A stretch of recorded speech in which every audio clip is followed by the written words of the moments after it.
This one is hard to introduce.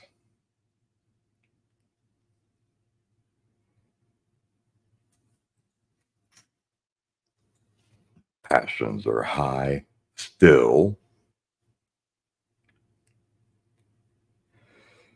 and many do not understand what was happening then. And if they hear what happened then, quite frankly, they'll be pissed off. And I'll be shut down. So I really can't go there.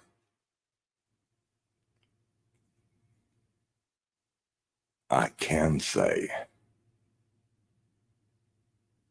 that one of the greatest Americans to ever live, the Reverend Martin Luther King Jr.,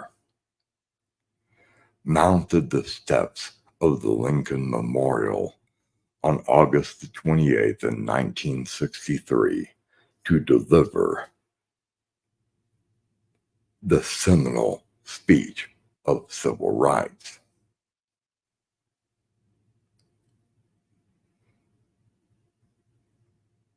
He was standing up for real rights for real people.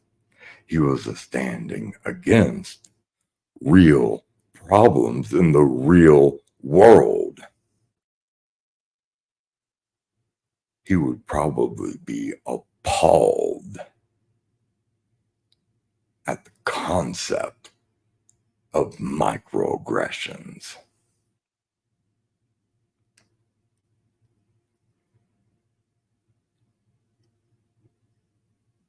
There have been further changes since then, but I cannot think of one single argument put forth by the civil rights crowd today that holds water. When you look back at the real problems that used to be present.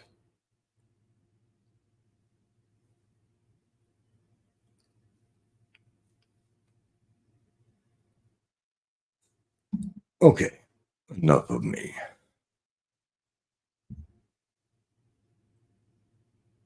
Been working on this for a while. I hope I don't screw it up too much.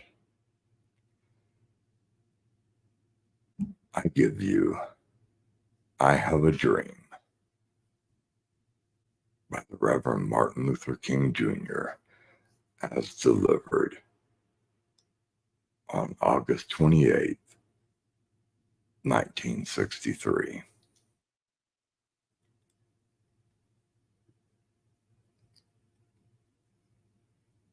Five score years ago, a great American in whose symbolic shadow we stand today signed the Emancipation Proclamation.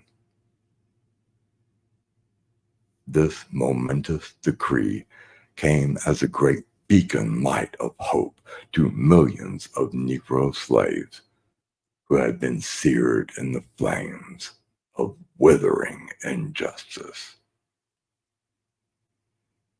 It came as a joyous daybreak to end the long night of their captivity. But 100 years later, the Negro still is not free. 100 years later, the life of the Negro is still sadly crippled by the manacles of segregation and the chains of discrimination. 100 years later,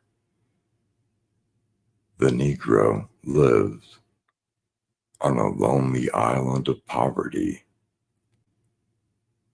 in the midst of a vast ocean of material prosperity. 100 years later, the Negro is still languished in the corners of American society and finds himself in exile in his own land. And so we've come here today to dramatize a shameful condition. In a sense, we've come to our nation's capital to cash a check.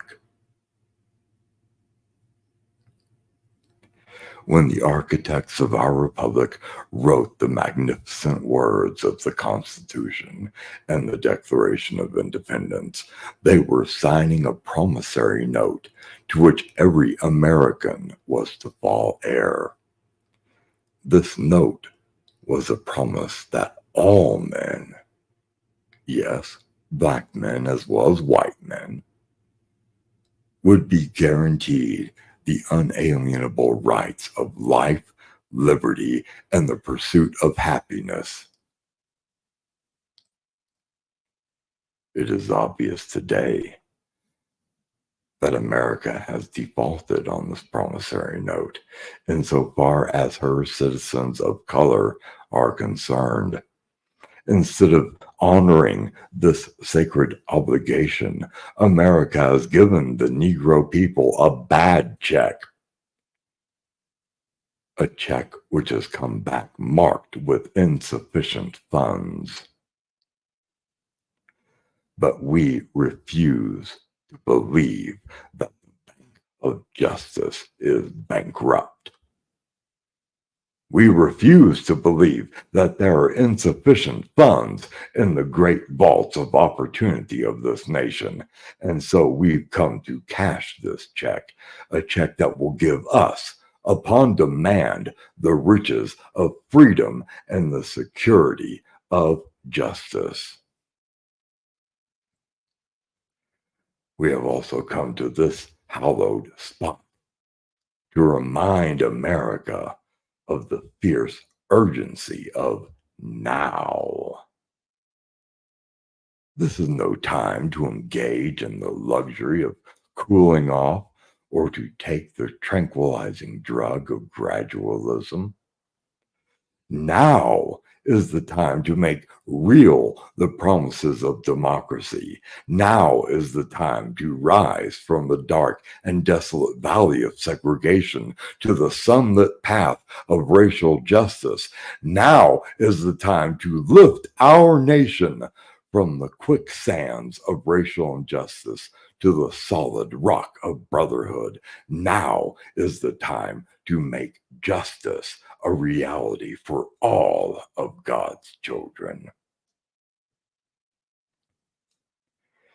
It would be fatal for the nation to overlook the urgency of the moment. This sweltering summer of the Negro's legitimate discontent will not pass until there is an invigorating autumn of freedom and equality. 1963 is not an end, but a beginning. Those who hope that the Negro needed to blow off steam and will now be content will have a rude awakening if the nation returns to business as usual. There will be neither rest nor tranquility in America until the Negro is granted his citizenship rights. The whirlwinds of revolt will continue to shake the foundations of our nation until the bright day of justice emerges.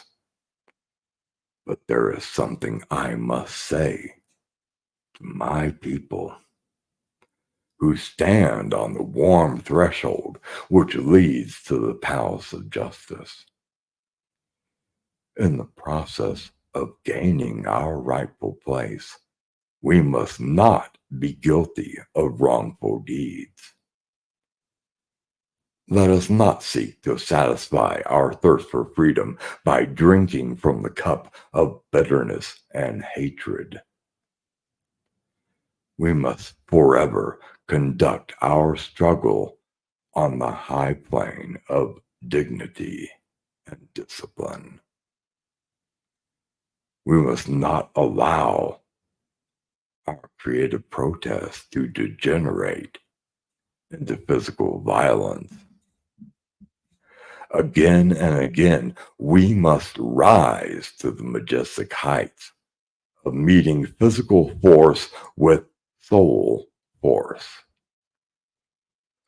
The marvelous new militancy which has engulfed the Negro community must not lead us to a distrust of all white people.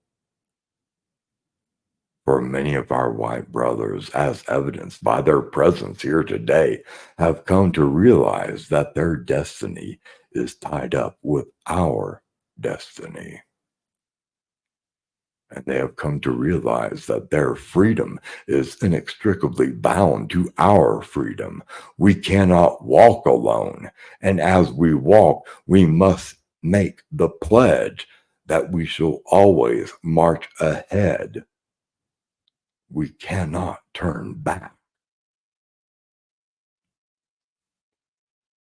There are those who are asking the devotees of civil rights, when will you be satisfied? We can never be satisfied. As long as the Negro is the victim of the unspeakable horrors of police brutality, we can never be satisfied as long as our bodies, heavy with the fatigue of travel, cannot gain lodging in the motels of the highways and the hotels of the cities. We cannot be satisfied as long as the Negro's basic mobility is from a smaller ghetto to a larger one. We can never be satisfied as long as our children are stripped of their selfhood and robbed of their dignity by signs stating, "For whites only." We cannot be satisfied as long as a Negro in Mississippi cannot vote and a Negro in New York believes he has nothing for which to vote. No, we are not satisfied, and we will not be satisfied until justice rolls down like waters and righteousness like a mighty stream. I am not unmindful that some of you have come here out of great trials and tribulations. Some of you have come fresh from narrow jail cells. Some of you have come from areas where your quest for freedom left you battered by the storms of persecution and staggered by the winds of police brutality.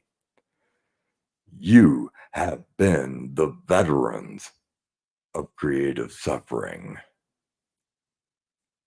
Continue to work with the faith that unearthed suffering is redemptive. Go back to Mississippi, go back to Alabama, go back to South Carolina, go back to Georgia, go back to Louisiana, go back to the slums and ghettos of our northern cities, knowing that somehow this situation can and will be changed. Let us not wallow in the valley of despair. I say to you today, my friends. So even though we face the difficulties of today and tomorrow, I still have a dream. It is a dream deeply rooted in the American dream. I have a dream that one day this nation will rise up and live out the true meaning of its creed. We hold these truths to be self-evident, that all men are created equal. I have a dream that one day on the red hills of Georgia, the sons of former slaves and the sons of former slave owners will be able to sit down together at a table of brotherhood. I have a dream that one day, even in the state of Mississippi, a state sweltering with the heat of injustice, sweltering with the heat of oppression, will be transformed into an oasis of freedom and justice. I have a dream that my 4 little children will one day live in a nation where they will not be judged by the color of their skin, but by the content of their character. I have a dream today. I have a dream that one day down in Alabama, with its vicious racist, with its governor having his lips dripping with the words of interposition and nullification. One day, right down in Alabama, little black boys and black girls will be able to join hands with little white boys and white girls as sisters and brothers. Dream today.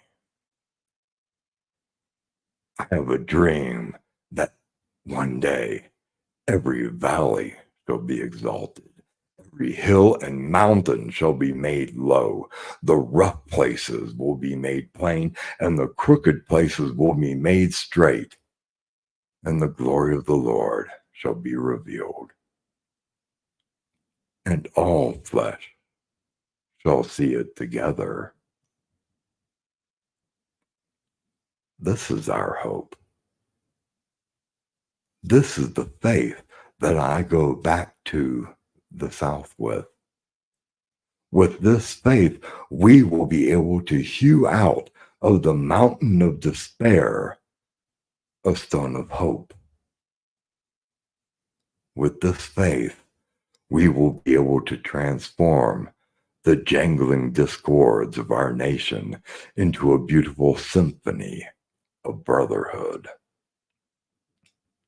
With this faith, we will be able to work together, to pray together, to struggle together, to go to jail together, to stand up for freedom together, knowing that we will be free one day.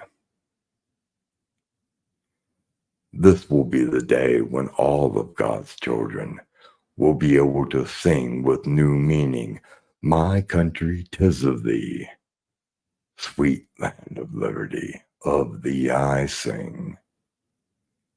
Land where my fathers died, land of the pilgrim's pride, from every mountainside let freedom ring."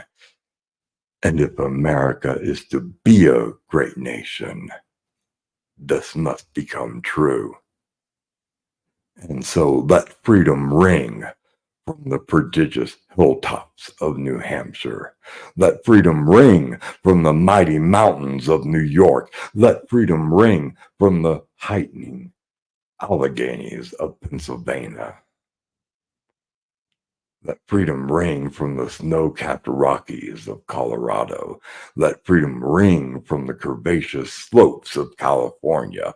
But not only that, let freedom ring from Stone Mountain of Georgia. Let freedom ring from Lookout Mountain of Tennessee. Let freedom ring from every hill and molehill of Mississippi, from every mountainside. Let freedom ring. And when this happens, when we allow freedom ring, when we let it ring from every village and every hamlet, from every state and every city, we will be able to speed up that day when all of God's children, black men and white men, Jews and Gentiles, Protestants and Catholics, will be able to join hands and sing in the words of the old Negro spiritual. Free at last. Free at last.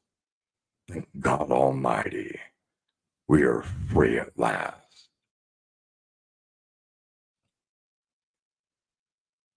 Okay, yeah, I know I screwed that up a little, or, well, a lot.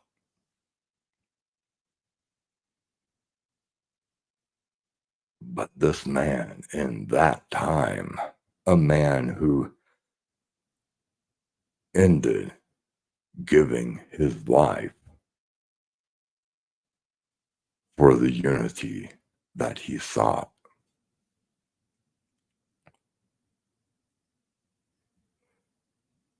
not knowing what was to happen in the future. These words still brought tears to my eyes.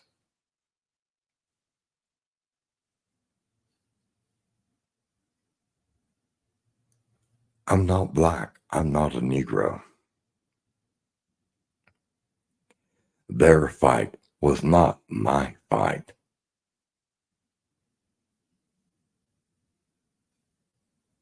But I knew it was everyone's.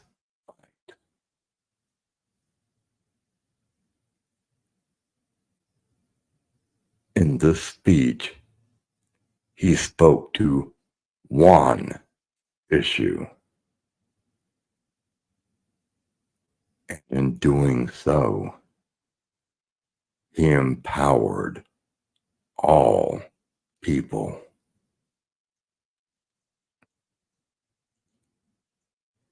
We would not have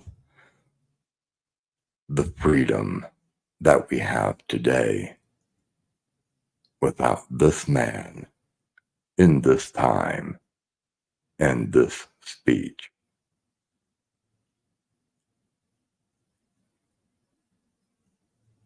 No one would have the right to stand up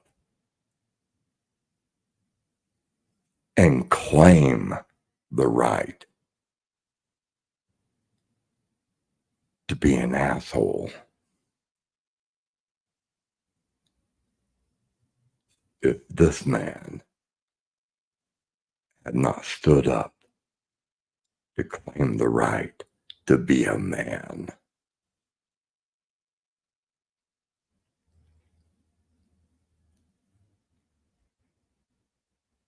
When I hear modern civil rights,